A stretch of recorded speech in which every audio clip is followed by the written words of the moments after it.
दोस्तों, एक बार चीन के एक हिस्से में बहुत बड़ा मठ था जहां पर लगभग 500 भिक्षु रहा करते थे। वह सभी अपने गुरु के मार्गदर्शन में खुद को जानने का अभ्यास कर रहे थे। एक दिन एक लड़का उस मठ में शिष्य बनने के लिए आया। उसने मास्टर से कहा, मास्टर, मैं खुद को जानना चाहता हूँ। मैं सच की तलाश कर रहा हूँ। मैं पता लगाना चाहता हूँ कि सच क्या है। मास्टर ने उसकी ओर देखा और कहा कि अगर तुम सच में सच को जानना चाहते हो तो तुम्हें अपना पूरा जीवन दांव पर लगाना होगा। सच को जानने के लिए तुम्हारा पूरा जीवन लग सकता है। फिर भी इस बात की कोई गारंटी नहीं है कि तुम इस जीवन काल में सच का पता लगा पाओगे या नहीं। क्या तुम इसके लिए तैयार हो? शिष्य ने कहा, मास्टर, मैं यहाँ पीछे मुड़ने के लिए नहीं आया हूँ। मैं इसके लिए तैयार हूँ। गुरु ने कहा, अगर ऐसा है तो तुम एक काम करो। इस मठ में 500 भिक्षु हैं। उनके लिए चावल कूटने का काम करो। बस सुबह से लेकर शाम तक चावल कूटने का ही काम करो और जब तुम थक जाओ तब सोने चले जाओ। फिर अगली सुबह उठकर चावल कूटना शुरू कर दो। इसके अलावा कुछ मत करना। किसी और चीज के बारे में मत सोचना।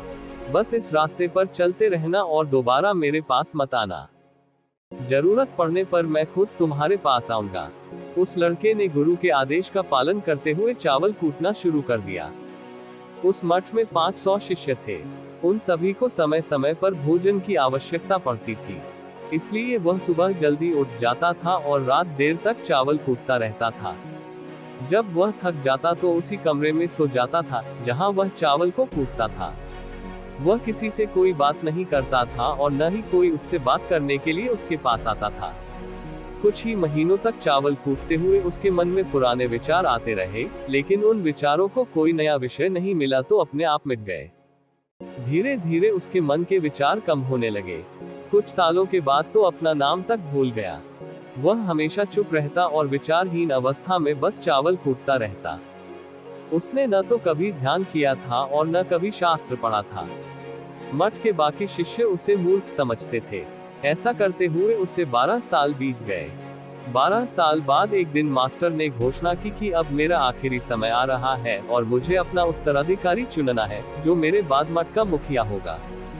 इसलिए मेरा कोई भी शिष्य है जिसे लगता है कि उसे आत्म साक्षात्कार प्राप्त हो गया है, उसने खुद को जान लिया है, तो रात को मेरे दरवाजे के पास आकर इस दीवार पर कुछ पंक्तियां लिखे जिसमें उसके जिंदगी का सारा अनुभव हो। कई शिष्यों ने ऐसा करने के बारे में सोचा, पर मठ के प्रमुख शिष्यों में से एक ने वहां जाकर कुछ पंक्तियां लिखी। उसे बौद्ध ग्रंथों का बहुत ज्यादा ज्ञान था। सभी शिष्यों को लगता था कि वह इस मठ का उत्तराधिकारी बन सकता है। उसने लिखा था कि मन दर्पण की तरह है, जिन पर विचारों और इच्छाओं की धूल जमा हो जाती है। इस धूल को हटाने के लिए ही ध्यान है। जिसकी धूल हट जाती है, मन का दर्पण साफ हो जाता है। वह मोक्ष को प्राप्त कर लेता है। अगली सुबह जब मास्टर उठे और उन्होंने इन पंक्तियों को देखा तो उन्होंने कहा कि किस बेवकूफ ने ये सब कचरा मेरी दीवार पर लिखा है। वह शिष्य जिसने ये लिखा था वह चुप रहा। हालांकि जो उसने पंक्तियां लिखी थी वह ज्ञान से भरी थी, लेकिन वह सिर्फ किताबी ज्ञान था। वह शिष्य बहुत चालाक था। उसने पंक्तियां लिखी, पर उसने नीचे अपना हस्ताक्षर नहीं किया, क्योंकि वह स्वयं इसके बारे में निश्चिंत नहीं था कि यह पंक्तियां सही है या नहीं, क्योंकि उसका खुद का ज्ञान नहीं था। गुरु ने पंक्तियों को पूरी तरह से खारिज कर दिया। ये देखकर सभी हैरान रह गए। ये घटना पूरे मठ में चर्चा का विषय बन गई। इस पर बात करते हुए दो शिष्य उस शिष्य के पास से गुजर रहे थे जो 12 साल पहले आया था और वह दिन रात चावल कूटता रहता था। दोनों की चर्चा सुनकर वह धीरे से हंस पड़ा। दोनों शिष्य ने उससे पूछा कि तुम क्यों हंस रहे हो? दोनों शिष्य की नजर में यह एक चावल कूटने वाला तुच्छ ही भिक्षु था। किसी ने न तो उसे ध्यान करते हुए देखा था, न ही कभी शास्त्र पढ़ते हुए।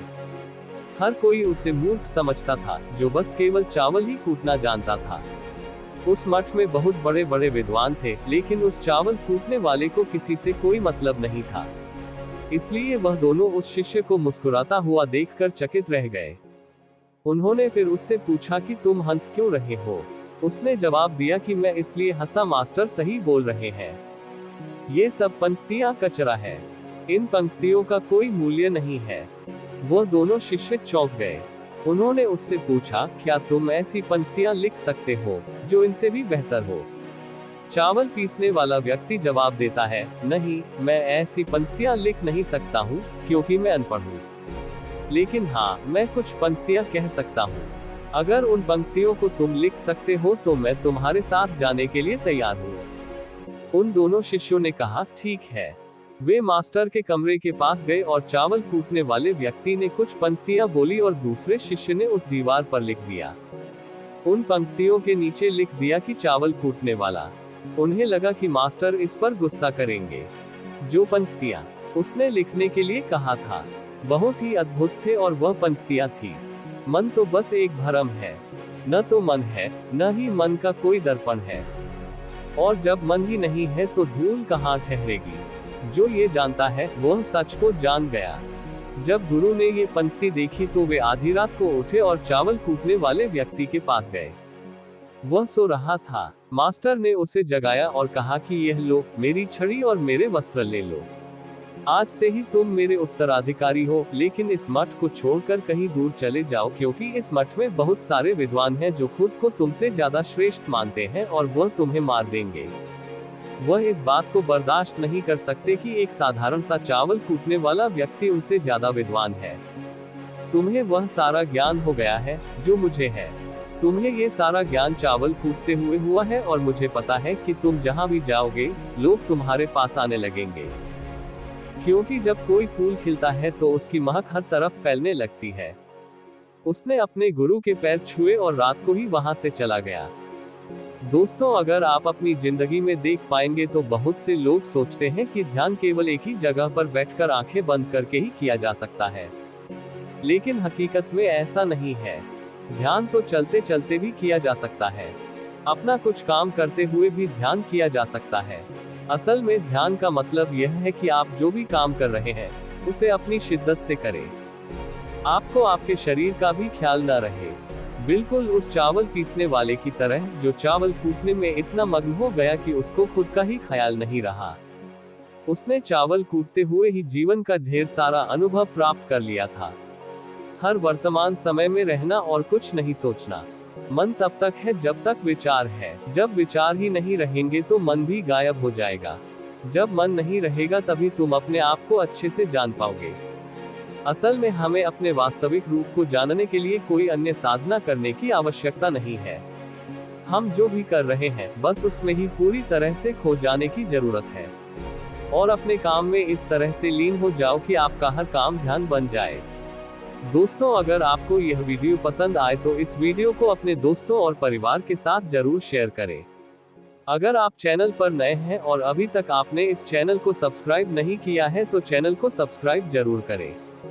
दोस्तों, आज के इस वीडियो में इतना ही। तब तक के लिए धन्यवाद।